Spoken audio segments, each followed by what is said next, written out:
Bismillahirrahmanirrahim. Assalamualaikum warahmatullahi wabarakatuh.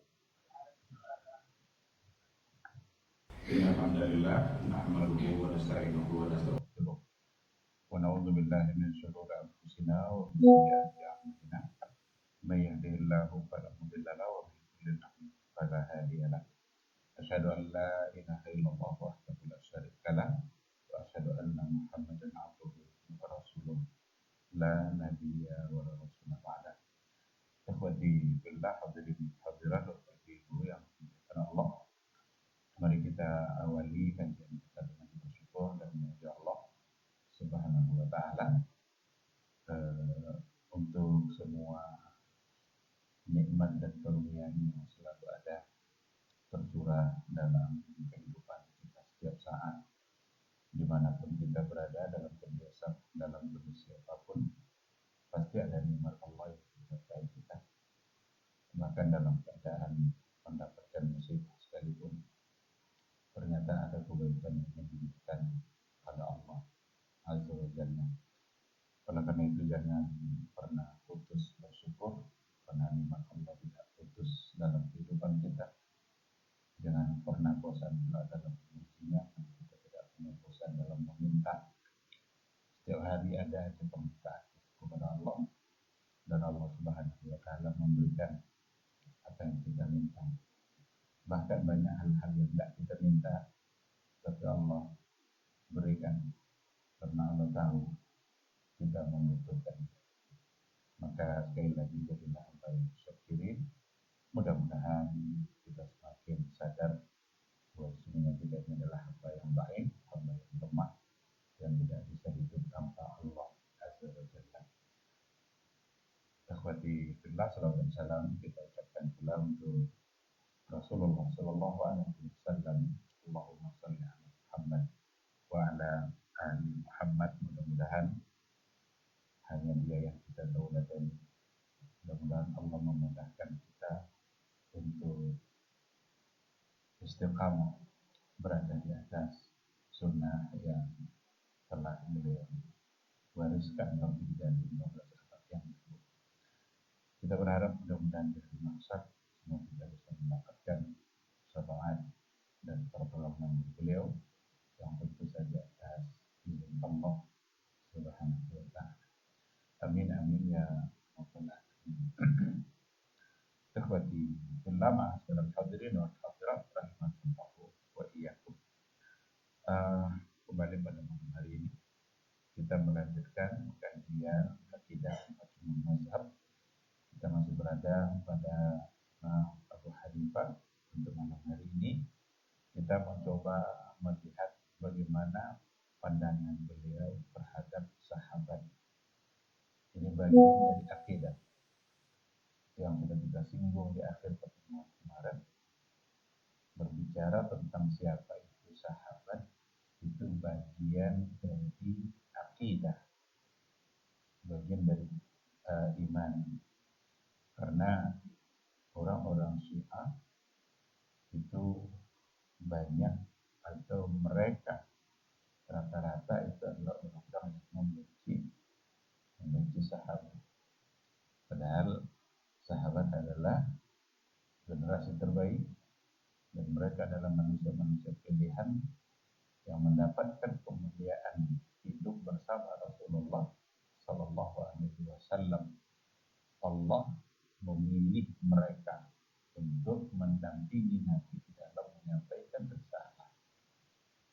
Itulah kemuliaan yang tidak pernah akan didapatkan oleh manusia manapun. Tabi'in mulia juga, tapi tidak mendapatkan kemuliaan. Maka sebaik apapun kelompok tabi'in, tapi mereka akan bisa mengalahkan kalangan sahabat. Umar bin Abdul Aziz itu orang yang sangat dipuji-puji, khalifah yang sangat adil, bahkan menyamai Umar bin Abdul Aziz. Sangat mulia, luar biasa upaya dia dalam mengembalikan kesejahteraan rakyat. Tetapi dia tetap tidak akan bisa menyamai sahabat karena dia tidak hidup bersama Rasulullah Sallallahu Alaihi Wasallam. Oleh karena itu, bagaimana pandangan para ulama terhadap sahabat itu menentukan akidah mereka, menentukan siapa mereka yang sesungguhnya.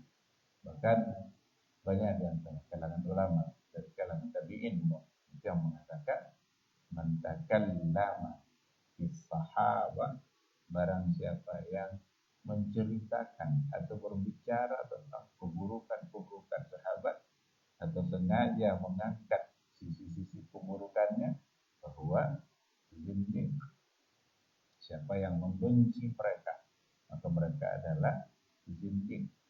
Itu kedurhakaan yang luar biasa, sangat besar. Nah, oleh karena itulah dalam kitab ini empat imam mazhab ketika dibicarakan akidah mereka, maka satu sisi yang dibahas adalah tentang bagaimana mereka memandang para sahabat. Nah, bagaimana Abu Hanifah? Ini akan kita coba lihat insya Allah pada malam hari ini. Qala al-imamu Abu Hanifah, berkata Imam Abu Hanifah, wala nadhkuru ahadan min sahabatir rasul illa bi khair. Kita tidaklah menyebutkan seseorang dari kalangan sahabat Rasul illa bi khair, kecuali dengan yang baik-baik. Jadi tidak mungkin kita menyebutkan apa yang ada pada kalangan sahabat kecuali yang baik. Wa qala, dan beliau juga berkata, maqamu ahadihim ma'a Rasulillah sallallahu alaihi wasallam sa'atan wahidah khairun min amali ahadin jami'a umri wa intala. Ini luar biasa ucapan. Kedudukan sahabat yang hidup bersama Nabi 1 jam saja mereka bersama Nabi, khairun, itu lebih baik min amali ahadina jami'a umri, dari semua amalan kita seumur hidup. Wa intala, meskipun umurnya panjang. Nah, ini dia kata. Jadi mereka yang hidup bersama Nabi, meskipun saatan wahid, sesaat 1 jam, maka itu lebih baik daripada amalan kita seumur hidup. Wa intala, meskipun umurnya panjang. Jadi maka didefinisikanlah sahabat itu oleh para ulama, mereka yang berjumpa dengan Nabi, lalu kemudian beriman dan wafat di atas iman. Nah, itu dia. Jadi berjumpa bersama Rasul, kemudian dia beriman dan wafat pula di atas iman. Itu yang namanya sahabat. Bagaimana kalau tidak berjumpa? Berarti tidak sahabat. Kira-kira Raja Najasyi itu sahabat atau tidak? Raja Najasyi kan Raja Habasha, yang ketika itu Rasul tahu kalau dia adalah seorang raja yang adil. Tidak ada yang dizalimi yang hidup bersama mereka. Maka ketika sahabat-sahabat diintimidasi di kota Mekah, mereka disuruh oleh Nabi untuk hijrah ke Habasha.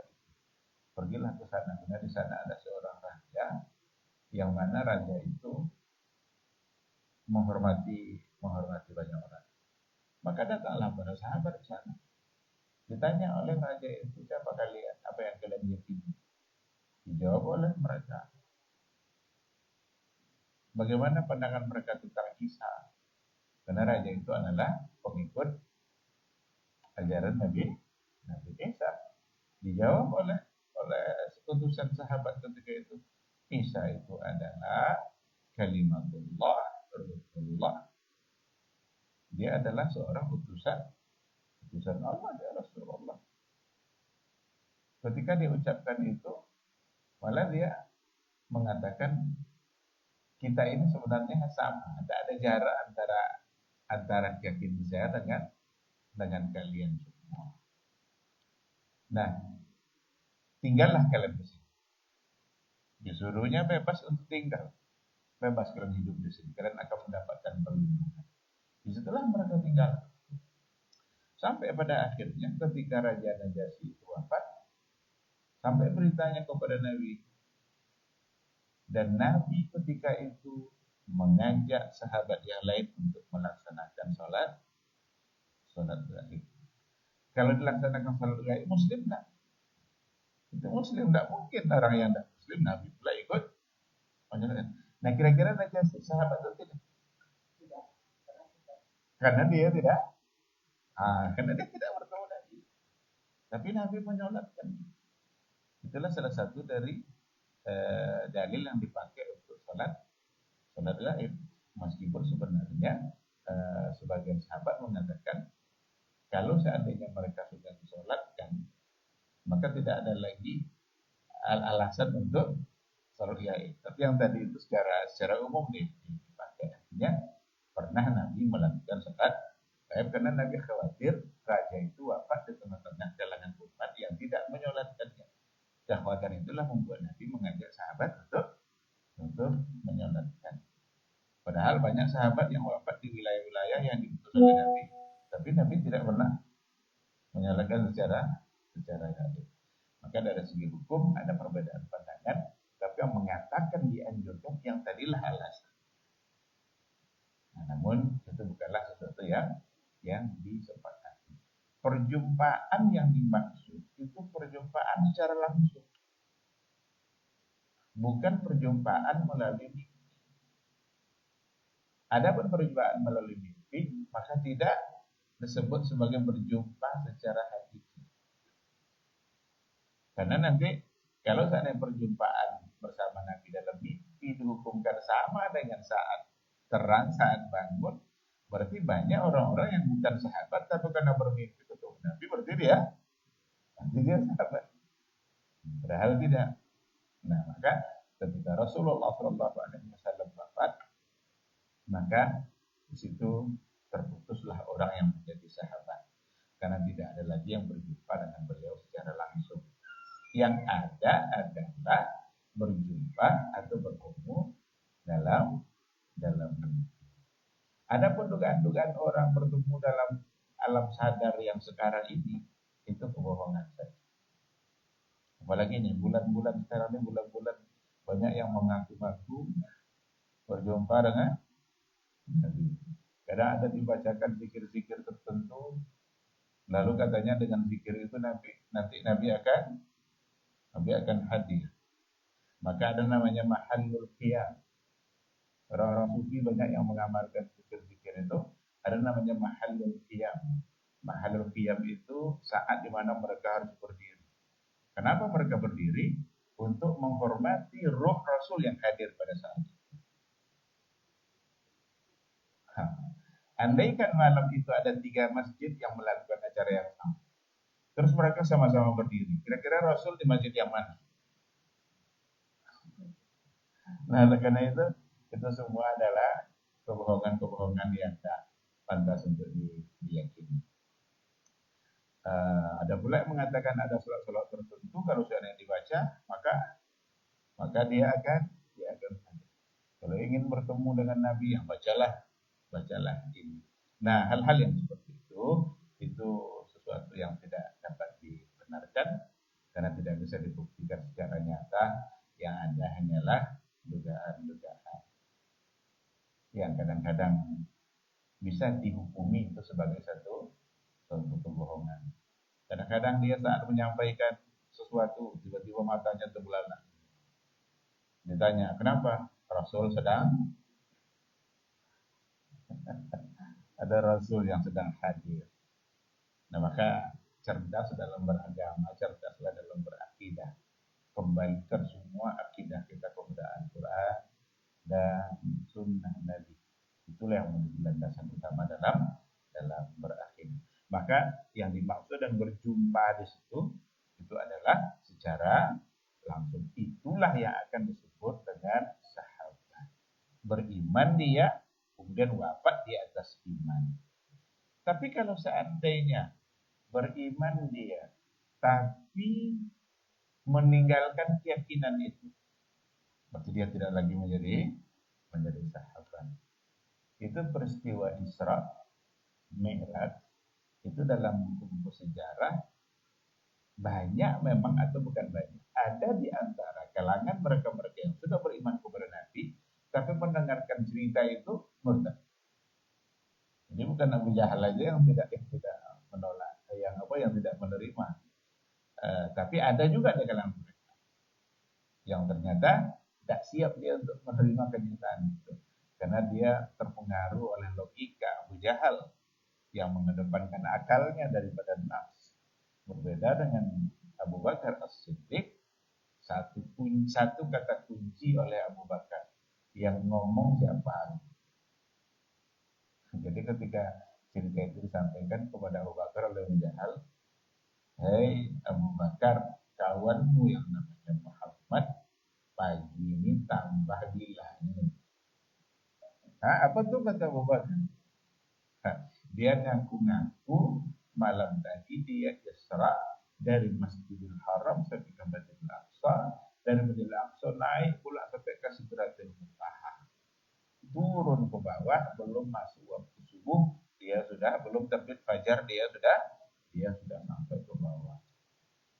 Semangat kan dia Abu Jahal menceritakan itu, karena dia berharap Abu Bakar percaya dengan omongan dia. Karena kalau Abu Bakar sudah percaya, yang lain ikut semua. Abu Bakar nanya, yang ngomong ke kamu siapa? Ya dia. Kalau dia yang ngomong berarti pasti benar. Inilah kata kunci. Jadi ketika kita berhadapan dengan nas, berhadapan dengan ayat, berhadapan dengan hadis Nabi, kalau memang Nabi yang menyebutnya dan hadisnya adalah sahih, maka kita wajib untuk mengimani dan percaya. Oh, ini kayaknya rasa-rasanya hadis ini gak cocok sama akal. Buangkan itu dulu. Abaikan itu semua. Tidak boleh lagi punya sikap seperti itu. Karena yang ngomong adalah Rasulullah Sallallahu Alaihi Wasallam. Maka peristiwa Isra itu sebenarnya melahirkan dua generasi. Ada generasi Abu Jahal, ada generasi Abu Bakar. Generasi Abu Jahal, orang-orang yang mengedepankan akalnya daripada nas. Karena tidak cocok sama akalnya, adalah.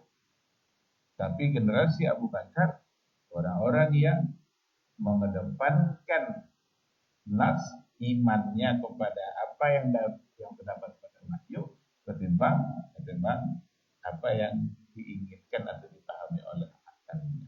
Dan sampai hari ini dua generasi. Ada orang-orang yang di hadapan nas, dia berpikir dulu, dia mendaani. Dikatakan Ar-Rahmanu 'alal 'arsy istawa, mikir-mikir dia tidak mungkin lah. Jadi kalau begini berarti, kalau begitu berarti, macam-macam analisanya.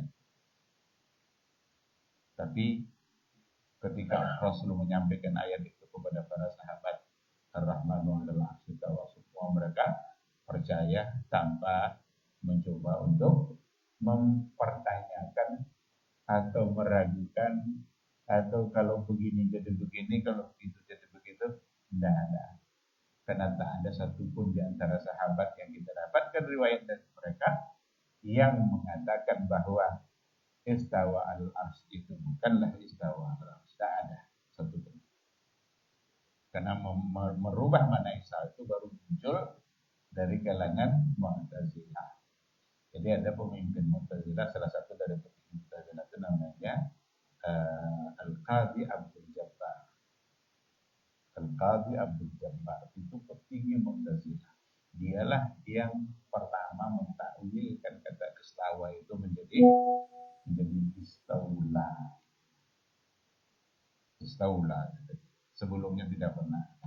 Maka tidak akan bisa kita dapatkan dari sahabat Nabi yang memaknai seperti itu. Kalaulah ada, pasti mereka akan sangat kuat sekali dengan riwayat itu. Dan ternyata tidak ada.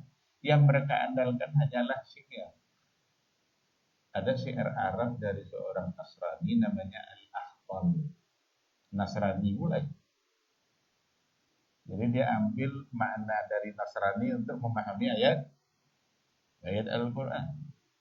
Sementara sahabat sendiri, Ibnu Abbas, Umar, Abu Bakar, Zainab, semua mereka percaya tanpa mengetahui. Jadi syair Arab Al-Ahtal itu kad istawa Bishr 'ala al-Iraqi min ghairi sayfin wa damin mihraqi. Istawa Bishr 'ala al-Iraq. Istawa di situ artinya istaula. Bishr menguasai Irak. Jadi direbutnya, dikuasainya. Min ghairi damin, min ghairi sayfin wa damin mihraqi. Tanpa pedang dan tanpa darah yang tertumpah. Artinya dikuasainya dengan mudah. Nah, istawa di situ diartikan istaula. Memang itu artinya istaula. Istawa di situ. Tapi tidak cocok nanti untuk memaknai istawa alal arsy dengan istaula seperti ada pada sini. Kalau istaula itu dikuasai setelah sebelumnya dia tidak menguasainya, direbutnya. Karena Irak ketika itu berada di tangan raja yang lain, khalifah yang lain, lalu direbutnya. Itu mana istaula? Istaula itu menguasai setelah direbut. Sekarang apakah Allah berebut dengan seseorang dalam menguasai? Kan enggak kan? Jadi enggak bisa. Istawa al-arad itu dimana dengan istaula. Maka Ibnu Abbas itu mengatakan ala wartafa. Istawa itu artinya ala wartafa, berada tinggi di atas aras. Dan sahabat-sahabat yang lain juga seperti itu. Zainab menjadi satu kebanggaan bagi dia di antara istri-istri para nabi. Istri para nabi itu dinikahkan oleh walinya. Sementara saya, kata Zainab, dinikahkan oleh Allah dari atas langit ketujuh sana. Berarti percaya enggak Zainab kalau Allah berada di atas? Nah, maka tidak ada alasan untuk merubah. Semua dalil-dalil logika yang mereka gunakan terbantahkan semuanya oleh ulama salah. Baik, kembali kita ke tema kita. Jadi kata Abu Hanifah, kedudukan seorang sahabat yang hidup bersama Nabi sa'atan wahid, meskipun 1 jam, khairun, itu lebih baik daripada amalan kita sebelum itu. Wa intala, meskipun umur seseorang itu panjang. Nah, inilah yang membuat sahabat menjadi mendapatkan kemuliaan, sehingga dapat stempel, dapat garansi langsung dari Allah. Radhiyallahu anhum wa radu anhu. Allah ridha untuk mereka dan mereka juga ridha kepada Allah. Tidak mungkin orang yang sudah diridhai oleh Allah lalu akidahnya salah. Tidak mungkin. Nah, ini dia. Maka kalau menyebut nama sahabat, kenapa selalu ada radhiyallahu anhu? Kenapa Al-Quran yang menyebutkan bahwa Allah meridhai mereka? Tapi kalau untuk tabi'in itu tidak lagi disebut radhiyallahu anhu. Atau ulama-ulama lain, betapa besarnya Imam Syafi'i, betapa mulianya Abu Hanifah, Imam Malik, Imam Ahmad. Tapi untuk mereka memuji di belakang nama mereka ketika disebut itu rahimahullah. Semoga Allah merahmati. Tapi al-taraddi itu ada untuk kalangan sahabat karena memang Al-Quran yang sudah menyatakan bahwa Allah meridai mereka. Baik. Waqala, dan berkata juga Abu Hanifah, wa nuqir, kita meyakini bi anna afdala hadhil ummah ba'da nabiyina Muhammad sallallahu alaihi wasallam Abu Bakar As-Siddiq. Ini ungkapan Abu Hanifah tentang kedudukan sahabat. Kita meyakini bahwa sesungguhnya yang terbaik dari umat ini setelah Nabi Muhammad Sallallahu Alaihi Wasallam adalah Abu Bakar As-Siddiq, summa Umar, kemudian Umar, summa Utsman, kemudian Utsman, summa Ali ridwanullahi alaihi ajma'in, kemudian Ali. Nah berarti ini 4 sahabat yang paling mulia setelah Rasulullah Sallallahu Alaihi Wasallam, dan yang berada pada peringkat pertama, kedua, ketiga, keempat sesuai dengan urutan khulafa rasyidin. Karena memang ada isyarat-isyarat sebenarnya, walaupun Nabi ini tidak menunjuk siapa yang akan memimpin sesudahnya, tetapi ada isyarat-isyarat dari ucapan Nabi atau dari sikap Nabi ketika bermuamalah di kalangan para sahabat yang menunjukkan bahwa sesuai dengan urutan ini. Ada banyak riwayat yang menceritakan. Salah satu dari contohnya ketika Rasulullah Shallallahu Alaihi Wasallam sudah mulai sakit di akhir hayatnya, beberapa hari sebelum dia wafat, dia maju untuk memimpin sholat, tapi akhirnya Nabi pingsan, bangkit lagi, kemudian pingsan. Nabi bertanya kepada Aisyah, wahai Aisyah, apakah orang-orang sudah sholat? Belum ya Rasulullah, mereka menunggukan. Nabi mencoba lagi untuk bangkit, tapi tidak sadarkan diri lagi. Sampai pada akhirnya Rasul ketika itu tolong suruh Abu Bakar untuk mengimami. Apa kata Aisyah? Jangan dia ya Rasulullah. Abu Bakar itu orangnya tidak bisa menahan diri terharu saat dia membaca ayat Al-Quran. Suruh saja Abu Bakar, Umar. Kata Rasul, suruh Abu Bakar. Pada akhirnya memang disuruh Abu Bakar.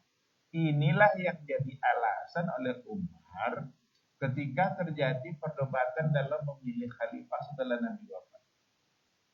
Kan setelah Nabi wafat kan orang-orang Ansar sudah menyiapkan calonnya. Kalau nggak salah Abu Ubaidah atau siapa gitu. Orang-orang Ansar ketika di hari Nabi wafat itu mereka berkumpul mempersiapkan siapa yang akan memimpin. Karena mereka merasakan mereka Ahlul Madinah. Ahlul Madinah kan kalau nanti Nabi sudah wafat itu mereka yang menggantikan. Diberitahukanlah kepada Abu Bakar, Umar, ya Abu Bakar, ya Umar, orang di sana ada kumpul untuk mengangkat seseorang jadi khalifah. Pergilah mereka ke sana. Abu Bakar, Umar, Utsman ikut ke sana melihat apa yang terjadi. Ternyata memang mereka sudah memberikan calon. Umar lah yang menjadi penengah ketika itu. Apa kata Umar bin Khattab? Ya ma'syarul muslimin, hei kaum muslimin, ketika Rasulullah Shallallahu Alaihi Wasallam percaya kepada Abu Bakar untuk memimpin akhirat kita, kan sholat nih, tidakkah kita percaya bahwa dia akan mampu memimpin dunia kita? Oleh karena itu yang akan kita baiat untuk menjadi khalifah sebenarnya adalah Abu Bakar. Karena Rasul sudah percaya kepadanya dalam memimpin akhirat kita, maka kita percaya pula kepadanya untuk memimpin dunia kita. Nah, maka ulama salaf, ulama Islam secara keseluruhan percaya dan meyakini bahwa yang terbaik setelah Nabi itu adalah Abu Bakar, dan itu juga lah yang diucapkan oleh Abu Hanifah yang ada dalam buku ini. Afdalun nas ba'dan Nabi sallallahu alaihi wasallam Abu Bakar. Itu. Jadi inilah nanti yang akan dijadikan senjata untuk menolak orang-orang Syiah. Karena orang Syiah itu meyakini Abu Bakar, Umar, Utsman itu semua murtad setelah wafatnya Nabi. Dan mereka itu adalah perampas-perampas kekuasaan.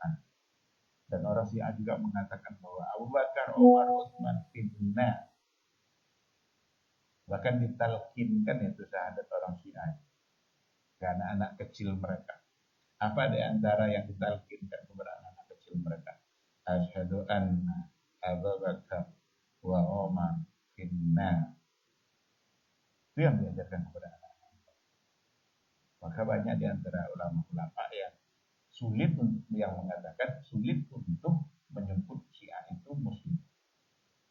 Orang muslim mana yang bisa membenci orang yang paling dicintai oleh Rasulullah Shallallahu Alaihi Wasallam. Karena Rasul ketika ditanya siapa orang yang paling kamu cintai ya Rasulullah, Aisyah. Dari kalangan perempuan Aisyah. Dari kalangan laki-laki siapa ya Rasulullah? Bapaknya. Berarti Aisyah yang paling dicintai Nabi dari kalangan perempuan, Abu Bakar yang paling dicintai Nabi dari kalangan laki-laki. Sementara oleh orang-orang Syiah, Aisyah ini fitnah, Abu Bakar fitnah. Dan itu bisa kita temukan dalam buku-buku dan dalam referensi mereka secara langsung. Sore tadi saya baca sebuah buku, ada judulnya Hatta La Nankhadi'. Judulnya Hatta La Nankhadi'. Isinya adalah Hakikatus Syiah. Siapa Syiah yang sebenarnya? Disebutkannya referensi yang ada di situ. Salah satu dari ungkapan mereka, itulah yang saya sebutkan tadi. Bahwa Abu Bakar, Umar, Utsman itu finna, itu berada dalam neraka. Berarti Rasul salah pilih sahabat. Bahkan Rasul salah pilih mencari istri. Karena dia memilih istri yang mereka benci. Padahal Rasul sangat mencintai. Nah, oleh karena itu slogan-slogan mencintai Ahlul Bait oleh orang Syiah itu omong kosong. Karena kalau mau mereka mencintai Ahlul Bait, kira-kira istri Nabi Ahlul Bait Nabi tak? Ya pastilah. Itulah Ahlul Bait yang paling dekat dengan kita kan istri kita, anak kita. Nah tapi justru istri Nabi ini mereka tidak cinta, mereka benci. Jadi bahaya slogan-slogan yang mereka sampaikan. Dan itu pula lah yang membuat banyak orang yang tertipu. Karena pendekatan mereka itu pendekatan Ahlul Bait. Mari kita cintai keluarga Nabi. Siapa yang tak mencintai keluarga Nabi? Tapi yang mereka maksud dengan keluarga Nabi itu ternyata terbatas pada 5 orang saja. Ahlul Bait yang dicintai oleh Syiah itu hanya 5 orang saja. Rasul, Fatimah, Ali, Hasan, Husain. Selebihnya tidak mereka sebut. Kalau memang mereka mencintai Ali karena nikah sama anak Nabi Fatimah, bukankah Utsman juga nikah dengan anak Rasul? Justru istri Utsman bin Affan dari anak Nabi ada 2, sementara Ali cuma 1. Kenapa Ali dicintai Utsman sempit? Kira-kira menantu Nabi itu bagian dari keluarga Nabi atau tidak? Jadi rancu definisi Ahlul Bait orang Syiah hanya pada 5. Tetapi itu adalah kebohongan karena mereka tidak sedang mencintai Nabi. Justru ketika mereka mencaci maki Aisyah, dia sedang ikut mencaci Rasulullah Sallallahu Alaihi Wasallam karena dia mencaci orang yang paling dicintai oleh Rasulullah Sallallahu Alaihi Wasallam. Jadi maka itulah sebabnya ini menjadi bagian dari keyakinan Ahlus Sunnah. Mesti dibicarakan tentang sahabat. Sehingga kita ikut pula meyakini sesuai dengan yang diyakini oleh para ulama salaf bahwa sesungguhnya manusia termulia setelah Rasul kita adalah Abu Bakar As-Siddiq, kemudian Umar, kemudian Utsman, dan kemudian Ali radhiyallahu anhu ajma'in. Masuk. Kita jawab dulu suara azan insyaallah.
Bismillahirrahmanirrahim. Alhamdulillah wassalatu wassalamu ala Rasulillah wa ala alihi wa sahbihi wa man wala. Ikhwati fillah, ma'asyiral hadirin wal hadirat rahimani Allah wa iyyakum. Kita lanjutkan materi kita. Ada ungkapan Abu Hanifah mirip dengan yang di atas, tapi ada penambahan pada bagian berikutnya. Ungkapan yang sangat memuliakan para sahabat. Wa qala rahimahullah, afdhalun nasi ba'da Rasulillah sallallahu alaihi wasallam, manusia yang paling afdal, yang paling baik setelah Rasulullah sallallahu alaihi wasallam, Abu Bakar, wa Umar, wa Utsman, wa Ali. Ini sama dengan yang sebelum. Summa nakuffu an jami'i ashabi Rasulillah sallallahu alaihi wasallam illa bi dzikrin jami'. Kemudian, bagaimana dengan sahabat yang lain? Kan 4 yang ada yang disebut. Yang lain kemana? Summa nakufu, kita tahan lisan kita untuk semua sahabat-sahabat Rasul illa bidzikrin jami', kecuali hanya dengan menyebutkan yang baik.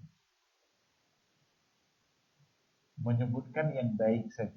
Andaikan ada sesuatu yang barangkali dinilai nanti oleh pikiran kita sesuatu yang buruk, bukan itu yang untuk dibesar-besarkan. Jadi kita tahan lisan kita dari untuk semua kalangan sahabat itu illa bizikrin jamil, kecuali hanya dengan menyebutkan yang indah-indah, yang baik-baik saja. Karena banyak kita dengar ketika ada orang yang membaca sejarahnya Utsman bin Affan, apa kata mereka menyimpulkan, apalagi orang-orang liberal, kata mereka, oh berarti Utsman ini nepotisme juga, ini saat menjadi khalifah. Karena yang diangkatnya menjadi pemimpin-pemimpin ini adalah bagian dari keluarga ini. Istilah nepotisme itu di kita kan negatif, cenderung menganggap orang-orang yang dekat. Ini bahasa-bahasa seperti ini mesti dihindarkan, karena kita tidak tahu hakikat yang sebenarnya. Andaikan memang ada yang berhubungan dengan keluarga, tapi dia yang paling mampu, apa tidak boleh? Boleh tidak kira-kira? Memang dia yang paling mampu, dia yang paling bisa untuk itu, tapi bagian dari keluarga dia. Sekarang diangkatnya, apa tidak boleh? Kan boleh, berarti bukan tercela. Jadi jangan cuma bahasa nepotisme itu dibawa ke hari ini kan selalu negatif. Pokoknya asal keponakannya, asal ininya, yang penting angkat dia dulu, pandai-pandai aja lah nanti. Itu yang tidak ada pada Utsman. Nah, jadi ungkapan Abu Hanifah ini illa bizikrin jami', kecuali hanya menyebut yang baik-baik saja.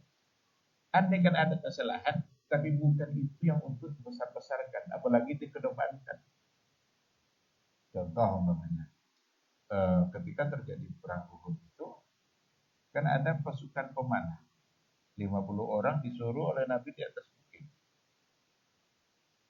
Jangan turun dari bukit ini apapun yang terjadi, meskipun kepala kami dipatuk burung. Yang penting kalian jangan turun dari bukit ini. Tapi ketika kemenangan sudah diraih, kan sudah dianggap selesai berperang. Mereka beristihad.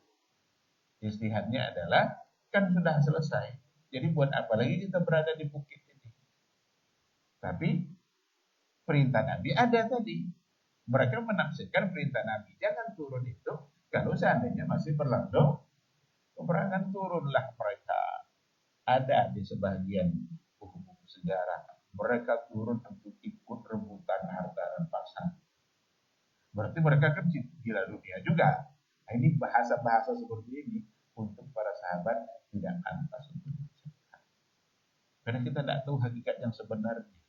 Kita sudah terlanjur nanti menyebutkan hal-hal yang buruk, sifat-sifat yang buruk, tapi ternyata tidak seperti yang kita duga.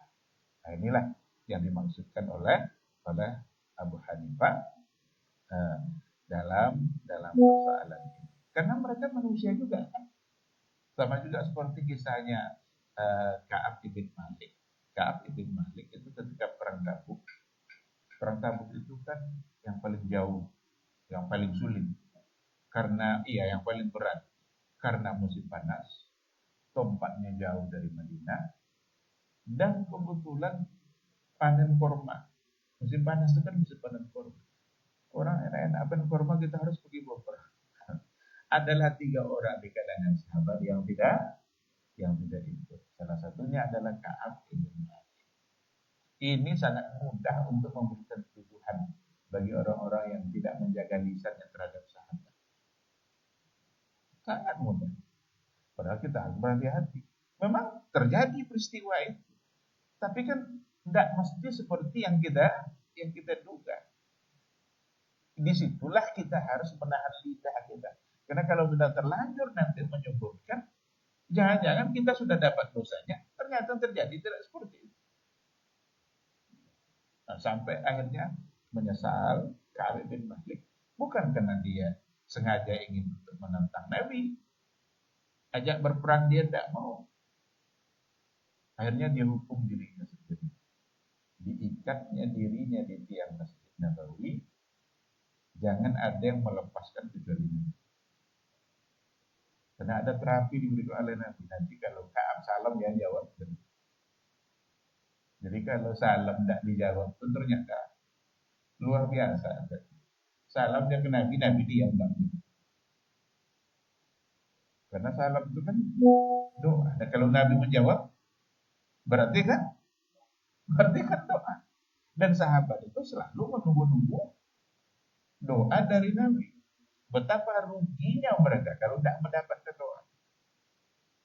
Maka ketika ada seorang sahabat yang wafat, Nabi hampir ingin untuk mengimaminya sholat jenazahnya, tapi akhirnya Nabi mundur. Karena diberitahu kalau dia punya hutang. Kata Rasul, saya tidak ingin menyolatkan, kalian saja yang menyolatkan. Tapi Nabi tidak. Itu luar biasa efeknya. Nabi tidak ikut menyolatkan. Karena kalau Nabi ikut menyolatkan, kan ada doa-doa tapi dari Nabi. Sekarang dia tidak dapatkan. Karena merasa kasihan, Abu Qatadah, salah itu bilang, ya Rasulullah, saya yang menjamin hutangnya. Semua hutangnya akan saya bayar. Supaya Nabi mau. Karena betapa sedihnya ketika dia tidak diikutkan Nabi dalam sholat. Akhirnya Nabi maju, ayolah kalau gitu, ayo kita sholat. Disolatkan oleh imam. Setelah selesai sholat dikuburkan, nanti agak beberapa hari Nabi ketemu sama Abu Qatadah. Apa kata Rasul? Ya, kalau nggak salah Abu Zar atau Abu Qatadah, antara dua. Apakah kamu sudah lunasi hutang? Belum ya Rasulullah, lupa saya. Lupa pula. Padahal dia sudah janji. Bayar kata Rasul. Dibayar oleh Nabi, dan pada saat dia bayar, apa kata Rasul? al-ana baidat. Baru sekarang dia merasa dingin kubur. Oleh karena itu, salah satu dari penyebab azab kubur adalah hutang. Jadi berhati-hati dengan hutang. Bayar, karena akan menjadi siksaan dalam kubur. Azab kubur. Jadi istilahnya itu ada azab kubur, ada fitnah kubur. Kan fitnatul qabr, ada azab al-qabr. Apa beda antara azab kubur dan fitnah kubur? Kalau azab kubur itu contoh yang tadi itu. Ada perbuatan-perbuatan kita di dunia yang nanti menyebabkan mendapatkan azab kubur. Pipis tidak istinja baik-baik, menyebarkan fitnah, yang sibuk fitnah nimah, itu azab kubur. Kalau fitnah kubur itu su'alul malaikat. Pertanyaan malaikat dalam kubur yang tidak bisa jawab, nah itu disebut dengan fitnah kubur. Orang-orang yang bisa menjawabnya maka akan selamat. Tapi kalau tidak bisa menjawab, dia akan merasakannya. Yang dirasakannya itu disebut fitnah kubur, bukan azab kubur. Nah, baik, balik kepada yang tadi. Jadi tahan lisan kita, karena kita tidak tahu yang sebenarnya. Ada satu lagi kisah Hatib ibnu Abi Balta'ah. Itu ketika Rasulullah SAW sebelum Fathu Makkah kan dirahasiakan. Jangan sampai ada orang Quraisy Makkah yang tahu dengan kedatangan kita. Karena kan sebelumnya ada yang tahu, akhirnya dicegahkan. Itulah perjanjian Hudaybiyah. Tapi Nabi merahasiakan. Hanya saja ada seorang sahabat namanya Hatib ibnu Abi Balta'ah mengutus seorang perempuan untuk membawa surat, sampaikan kepada keluarganya di Mekah sana supaya mereka berhati-hati karena Rasul akan datang dengan pasukan. Diberitahukan oleh Jibril kepada Nabi, ya Muhammad, ada orang bawa surat sana. Diutus oleh Rasul Ali, tolong segera temui. Ada orang membawa surat. Ketemulah seorang perempuan. Ditanya oleh Ali, mana surat yang kamu bawa? Kata perempuan, saya tidak ada buat surat. Saya hanya untuk menuju Mekah untuk tujuan pribadi dan tidak ada surat. Diancam sama Ali, keluarkan surat atau pakaian dilepaskan. Akhirnya dikeluarkan surat. Tertulislah di situ dari Abi Hatib ibnu Abi Balta'ah. Berarti sahabat kan? Apa kata Umar mendengar ada Hatib itu? Ya Rasulullah, izinkan saya memenggal leher Nabi. Umar kan gitu aja, tolong izinkan saya memenggal leher dia. Dia yang merahasiakan. Apa, menyebarkan rahasia Nabi. Ini kan secara zahir kan pasti salah ini. Tapi apa kata Abi Balta'ah? Tunggu ya Rasulullah. Saya berbuat ini bukan karena mengkhianati kamu. Karena di Mekah itu tidak ada keluarga lain yang akan membela keluarga saya yang tinggal. Sementara sahabat-sahabat yang lain yang ada keluarga di sana, mereka punya orang lain untuk membela. Akhirnya dimaafkan oleh Nabi, oleh Rasulullah Shallallahu Alaihi Wasallam. Jadi ada hal-hal yang terjadi di kalangan para sahabat yang secara zahir itu salah, tapi kan bukan itunya yang mau diangkat. Coba kalau kesalahannya yang diangkat, berarti Hatib bin Abi Balta'ah adalah pengkhianat. Kan itu jadinya. Tapi setelah didengarkan alasan, barulah semuanya memahami. Dan itu tidak merusak kemuliaan seorang yang namanya Hatib bin Abi Balta'ah. Inilah yang dimaksud oleh Abu Hanifah, nakufu, kita tahan lisan kita untuk tidak menyebutkan kecuali yang baik-baik. Karena kita tidak hidup di masa itu. Andaikan yang kita ungkit-ungkit adalah keburukannya. Orang Syiah sekali lagi mengungkit soal itu. Ada di antara hadis untuk Aisyah Ummul Mukminin, dia menyebutkan sesuatu tapi ada yang dia lupa. Untuk yang ketiga ini saya lupa, kata Aisyah. Apa kata orang Syiah? Itu kan Ya berarti pelupa. Hanya gara-gara sekali itu lo dihukumkan sebagai pelupa. Maka itu ciri-ciri membenci sahabat. Dan orang-orang membenci sahabat itu zindik, itu kedurhakaan, bahkan kekufuran yang luar biasa.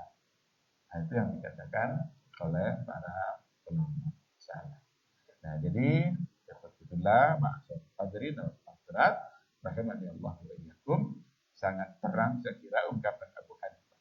Abu Hanifah tentang siapa itu sahabat, dan mereka adalah orang yang paling mulia setelah Rasul, dan yang paling mulia secara individu setelah Nabi itu adalah empat orang yang tadi itu, Abu Bakar, Umar, Utsman, dan Ali. Dan itu pula yang harus kita yakini. Allah Subhanahu wa taala.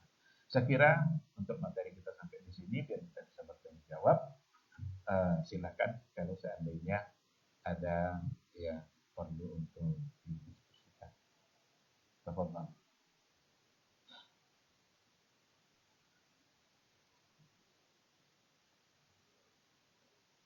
Hmm.